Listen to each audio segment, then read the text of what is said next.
Novely audiobook present The Rebirth of the Malicious Empress of Military Lineage. Chapter 4, Old Shen Furen. In the early autumn, the geese from the north line up as it flew across the skies towards the warmer south. The lush summer foliage in the courtyard had begun to wither in autumn, and the colored fishes in the pond looked much calmer than usual. The young female's ink-black hair was combed into a deer bun and secured by a delicate coral hairpin as she wore a dark red outfit with clouds and geese embroidered, bringing out her slim and exquisite body. Beilu draped the embroidered cloak gently over Shen Miao's body and said, "Young lady's health has yet to recover and must be careful not to catch a cold." Shen Miao shook her head. Her stature was still small and was not as tall as Shen Yu and Shen King. Her face was also rounded, and combined with her usual cowardly characteristics, she seemed to be a few years younger than her actual age,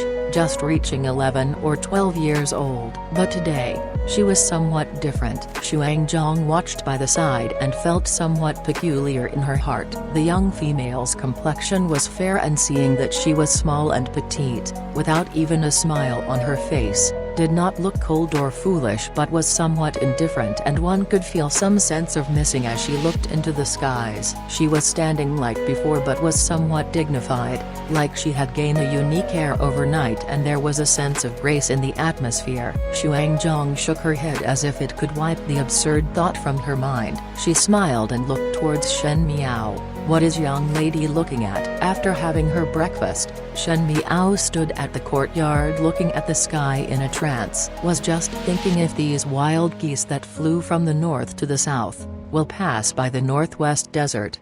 Shen Miao softly said. The northwest desert was the region where Shenzhen was guarding, and also where Shen Furen and eldest Shen Young Master was at. Last month when they wrote back, the capital just got colder, but all kinds of grass were withered and broken and a little snow were forming. "Young lady is missing Master and Furen."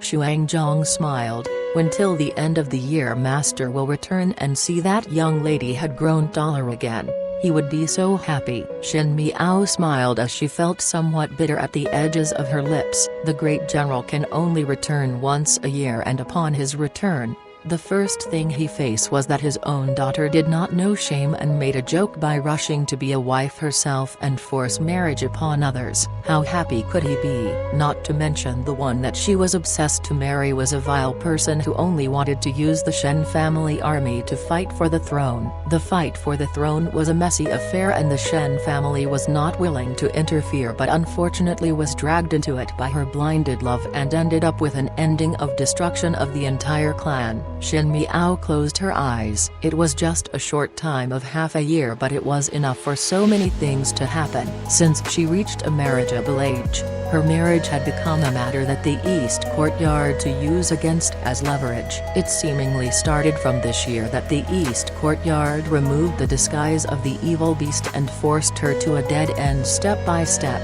unable to return. "Young lady, young lady?" Beilu saw that little mistress's expression was different as she clutched the cape so tightly that her fingers turned white, so she softly called out. Shen Miao recovered to her senses and saw Gu Yun jogging over.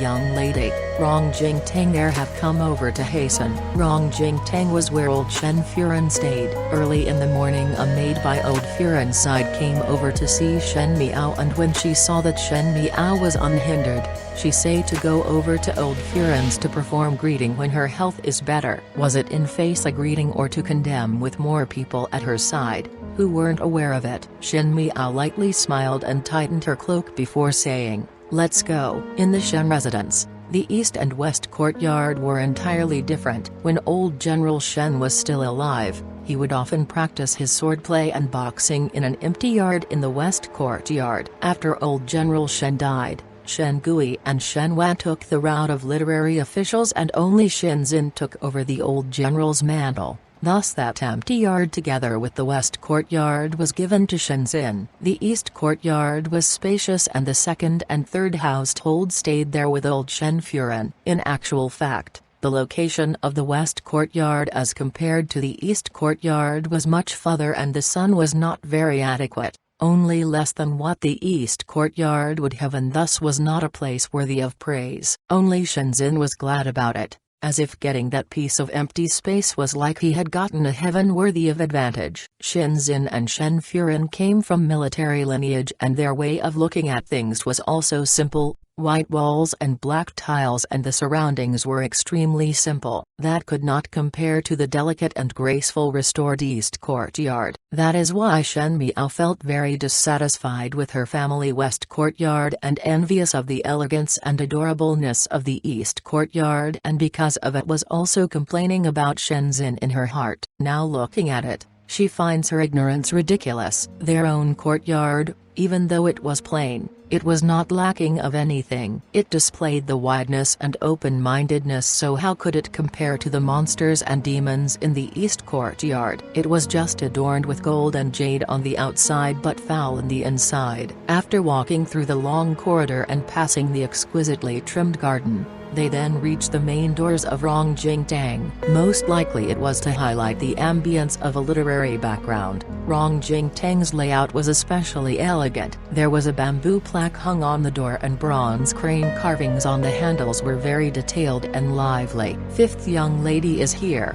Zaire, who was beside old Shen Furen, called out. Shen Miao took a foot into Rongjingtang. Rongjingtang was a picture of joyous and harmonious scene, and almost everyone was in attendance. The second Furen of the Shen family, Ren Wanyan, and the third Furen of the Shen family, Chen Ryuokaiyu, was seated below old Furen. Shen King was holding a plate of snacks and sat beside old Furen, and seated the other side was the little brother from the second household of the Shen family, Shen Yuanbo. Shen Yuanbo was only 5 years old and was casually grabbing any snacks to put into old Furen's mouth, making old Furen laugh until she bent back. It seemed that no one noticed Shen Miao's appearance until Shen Yu smiled and said, "Why is fifth younger sister only here now?" Seventh younger brother have almost finished sweet steam milk pastries. Shen Miao nodded her head. Most likely my body have yet to fully recover. Was late because I felt dizzy after taking a couple of steps and took a rest by the road for a while. The people at Rongjingtang were silent. Shen Yu wanted to say that she purposely came late, so she was not afraid to point out that old Shen Furen took advantage of her being old and did not care about her granddaughter's health and insisted on her coming over for her greetings. After a while,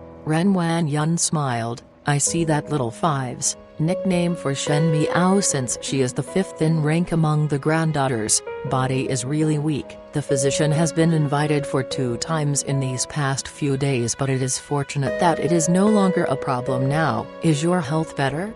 A hoarse voice sounded with a trace of impatience that was not easy to detect. Shen Miao looked up towards old Shen Furen. Old Shen Furen had already tucked away the smile on her face and had some haughty expression on. She was obviously 70 years of age, but she still wore a peach red collared top button on top of a tight and thin skirt. There was a green jade necklace on her neck as she carried an embroidered pouch. Her silver head of hair was styled into a cloud-like bun, dotted with some jade beads. She was a female who was very particular about appearances. In her last lifetime, during Shen Miao's time in the women's chambers, she always felt that old Shen Furen was the most noble of women, the type that was still elegant even in her later years. That air of elegance made her fascinated, but now she found that it was somewhat ridiculous. Old General Shenzhu Onpei, Shenzhen's mother, was from a prestigious household and was a genuine lady from a noble house, but unfortunately died during her middle age. Afterwards, old General Shen saved a songstress from a local ruffian when his army marched through some place. Seeing that the songstress had nowhere to go and request earnestly to serve as a concubine, she gave birth to Shen Gui and Shen Wan for the old general, and her status was thus elevated. A songstress that broke clear of all hardships and became Shen Furen, and afterwards became old Shen Furen. Reputation and status had changed, but in her bones she was still a person with vile features that came from the streets. That did not change at all. Shen Miao still remembered that in her previous lifetime, old Shen Furen forced her to marry the crippled Prince Yuzhu in order to pave the way for Shen King. She looked at the female in front of her. Old Shen Furen was very pretty when she was young, Her face was sharp and her eyes were large and vivid, but when she became old, her face was like a dry and dull triangled drumhead with two abruptly protruding eyes. But she was not resigned to fate and purposely put on bright rouge on her lips. As expected, it was not dignified at all. Shen Mia used insight of Empress from her previous lifetime and indifferently evaluated in her heart before humbly said, "Have taken the medication and is much better," thanking Zumu's concern. In the next second, one could hear old Shen Furen loudly shouted, "Unfilial granddaughter, get down on your knees."